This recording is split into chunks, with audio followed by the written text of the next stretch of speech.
Bonjour, bienvenue à cet épisode du Whisky Brunch. Aujourd'hui, on fait le tour des Bourbons.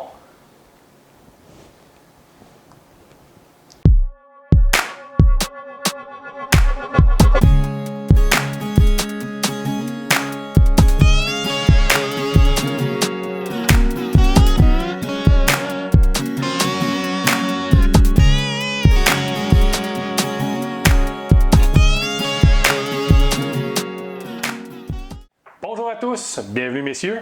Bon matin! Bon matin. Aujourd'hui, on parle Bourbon. Messieurs, je le sais, c'est pas vos whisky favoris. Mais dites-vous une chose, ça, c'est ça qui vous donne vos barils pour vos scotch. Absolument. Donc aujourd'hui, on parle des Bourbons. Les Bourbons, ben écoutez, une bonne majorité de ceux-ci viennent du Kentucky. On va en goûter aujourd'hui. Il y en a qui viennent du Tennessee aussi.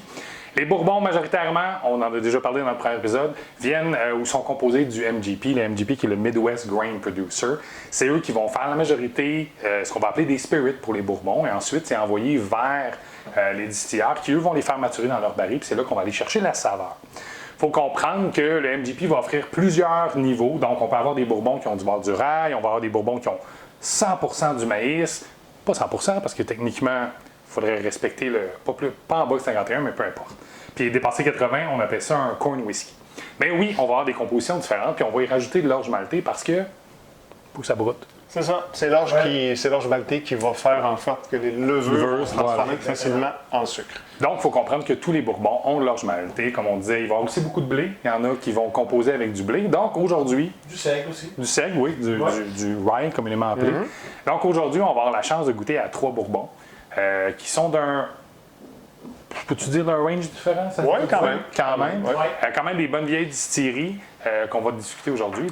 Donc, Alain, de ton Je vous côté? présente le Jack Daniels. Ce n'est pas le Jack Daniels numéro 7 standard, c'est vraiment Jack Daniels Single Barrel. Donc, c'est vraiment un très gros baril. Ils ont décidé d'embouteiller ça, pardon. On parle d'un whisky qui n'a pas d'age statement. C'est un age statement. Il y a quand même 47% d'ABV. C'est pas rien. Et 62$ à la SAQ. Donc, Jack Daniels, leur spécificité, c'est la filtration qu'ils appellent le Lincoln County Process. Donc, ils ont à peu près une dizaine de pieds de charbon d'érable à travers lequel le whisky passe avant d'aller dans les barils, qui sont évidemment des barils vierges. C'est une autre particularité des Bourbons. Donc, messieurs, ce qu'on va retrouver ici, probablement, c'est beaucoup de chêne. On va avoir des notes, évidemment, de maïs, puisque c'est à 80% de maïs, 12% de seigle et 8% d'orge. Donc, sur le point d'être un corn whisky. Absolument. Vraiment à la limite. Slanja. Slanja, messieurs. Ou comme on dit en Amérique, cheers. Cheers.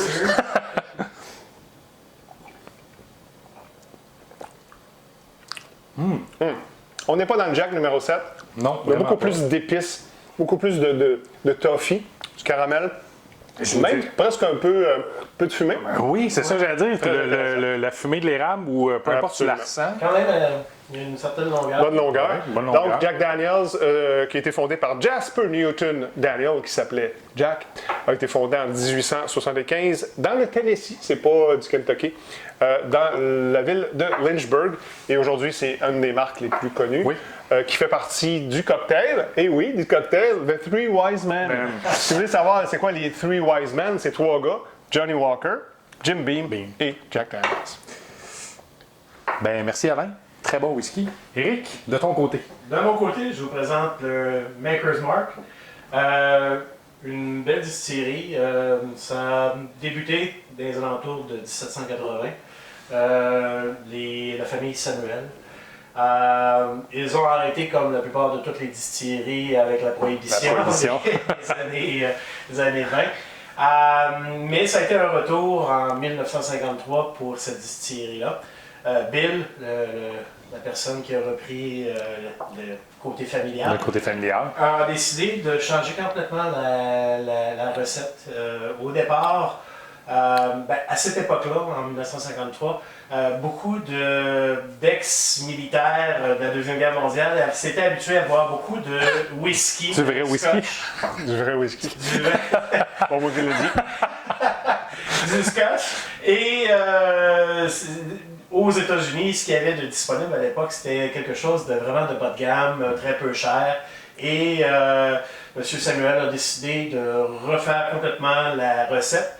C'est un bourbon qui a 70% de maïs, 16% de blé et 14% de seigle. Belle distillerie, ils ont une façon, ils ont juste au niveau pour faire vieillir le whisky, ils ont 19 entrepôts. Ils font une rotation des barils d'un entrepôt à l'autre. Et ce qui est en haut est en bas, etc. Ils jouent énormément avec la rotation. Un fait à noter, Eric, aussi, Oui. Maker's Mark, c'est une des seules compagnies qui offre de pouvoir acheter des barils puis de faire ce qu'on appelle le select. Exact. Puis si vous avez la chance, je dis ça comme ça, pas de publicité, mais Bicep Barbecue à Québec a son propre select, puis il est excellent. On est vraiment dans le bourbon. Là. Oui, sent, on est dans le on sent bourbon. le maïs Oui. comparativement Un peu de pomme. au Jack, là, où l'épice ne sort pas autant. Boîte centrale. Oui, on est autant, puis si je peux me permettre, on était proche du corn whisky, on le sentait pas, on est à 70%, on se rapproche plus, on le goûte beaucoup Oui. le maïs. Le seigle est assez présent. Oui, aussi, le seigle, puis au je pense nez, je que trouve le seigle, il est très présent. le blé adoucit beaucoup cette recette-là. Très bon whisky, Oui, Oui. messieurs, bon whisky à cocktail. oui, tout à fait. Merci Eric. Messieurs, de mon côté, je vous gâte. Dans le fond, aujourd'hui, je vous présente le Old Grandad, qui est un bourbon. C'est un bourbon composé à 63% de maïs, donc on est Beaucoup plus bas, ouais. beaucoup plus bas. Du rye, on va avoir de l'orge maltais, bien sûr. Il fait partie de la belle famille de Jim Beam. Ah, OK. Donc, un autre des Three Wise Men, effectivement. Jim Beam, il faut le connaître, c'est une très belle distillerie. On parle de 1795. Eux aussi ont arrêté pendant la Prohibition. Le fait intéressant à noter de Jim Beam, c'est que c'est une distillerie qui, depuis 2014, appartient à Suntory, qui font des whiskies. Japonais. Donc, c'est eux qui ont aussi le Whisky Legend, qui est une très belle composition. Mais là, aujourd'hui, on se retrouve vraiment avec un vrai bourbon. Ouais. Donc, au nez, c'est du gros sucre, c'est du gros miel. En bouche aussi. En bouche, c'est la même chose. Puis, je t'avoue que j'aime beaucoup la progression, même si elle a été inversée de ce qu'on a fait. Oui. Où on est allé avec quelque chose de punchy au début du Jack, puis c'était pas nécessairement volontaire. Puis on revient. Ce bonbon-là, si il m'avait été offert au départ, j'aurais déjà moins apprécié. Ouais. Et là, je peux à la rigueur faire un comparatif intéressant puis dire, bon, OK, là, je vois que la composition est vraiment sucrée. Là, on a du gros sucre. gros Candied apple. Là, Puis je vous dirais, tu sais, là, la tarte aux pommes, le classique américain là, du Thanksgiving, Ouais. pour moi, j'aime bien mettre une glace dans le bourbon, le Old Grandad, mais encore plus, je suis le versatile, right?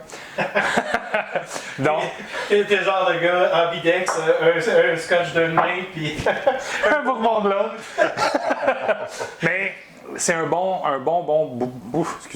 whisky, un bon bourbon, un bon whisky pour faire des cocktails. Absolument. Donc, voulez-vous faire un whisky sour, un old fashion? Un old fashion avec ça. C'est excellent. Un petit peu de sour orange. Oui. Un peu de sirop d'érable, peut-être pas trop parce que c'est déjà quand même pas mal sucré, mais ça doit être quand Excellent. même très Un bon simple sirop, Ouais. un bon mix cassonade, sucre ou sirop d'érable, comme tu dis, Tout à fait. avec ça serait excellent. Donc aujourd'hui, on a goûté à des bourbons. Écoutez, je pense qu'on a 3 autres qu'on veut présenter à nos... Absolument. On va sortir peut-être un petit peu du bas de gamme sans être négatif dans ce sens-là. Puis on va revenir avec des bourbons un petit peu plus... Huppé, Huppé. haut de gamme. Donc, on vous présente d'autres whiskies. Écoutez, on est en mode barbecue. Absolument. Américain. Américain. Donc, Alain, de ton côté, quel autre whisky? J'ai un beau 1792 Small Batch. 1792, c'est la distillerie Barton. Pourquoi 1792? C'est l'année où le Kentucky est entré dans les États-Unis comme tel, comme État. Ils ont un small batch, ils ont un 12 ans d'âge, ils ont un single barrel, un sweet wheat, un full proof, un port finish. C'est très beau produit. Ce qu'on va trouver là-dedans, c'est beaucoup de poivre noir. On va avoir même un peu de fumée à l'intérieur de ça. Puis au palais, beaucoup de caramel, de la cardamome, même à ce qui paraît. On n'y a pas goûté, on va le faire un petit peu plus tard parce qu'on veut quand même se limiter. Et à la fin, un peu de cannelle et de citrus sur la fin. Ouh, Très beau intéressant. produit à ce qui paraît. Merci, Alain. Donc, Eric, de ton côté, tu nous présentes quoi? Angel Envy, un beau produit de la famille Anderson. C'était le Anderson, oui, C'est ça, hein? un des Master Brewers de Jack Daniels. Beau produit, 72% de maïs. On parle de 16% de blé. Et pour finir, un 14% de rail, exactement. Merci. Et c'est ça, un beau produit. Oui. On est du caramel Sucré. sucré, comme d'habitude. De mon côté, je vous présente la Elijah Craig. Elijah Craig, pour plusieurs aux États-Unis, est considéré le père du bourbon. Je vais dire ça comme ça. Pourquoi? Parce que tout simplement, il a pris du vrai corn whisky qui n'était pas age, puis il a décidé d'en mettre, puis de le faire vieillir dans les bourbons, dans les fûts de chêne. Ce qu'on on a goûté, ou ce que je vous présente aujourd'hui, c'est le small batch. Ce qui est intéressant chez Elijah Craig, c'est que oui, il y a un age statement. C'est vieilli entre 8 et 12 ans pour le mettre dans les bouteilles. Donc, on se retrouve vraiment avec un bourbon qui a vieilli très longtemps. Donc, oui, je vous le dis, messieurs, très sucré, très tarte aux pommes, c'est vraiment apprécié du niveau des Américains. C'est les saveurs qu'ils cherchent à aller chercher dans leur bourbon. Orge maltais, seigle, blé, le classique. Donc, moi, je vous le recommande. Je l'aime vraiment beaucoup. Donc, encore une fois, aujourd'hui, on a profité des bourbons. Donc, cher bruncher, merci d'avoir pris 5 minutes pour goûter un bourbon. Et je vous souhaite, cheers ou Schlanja? Drummond? Drummond. Drummond.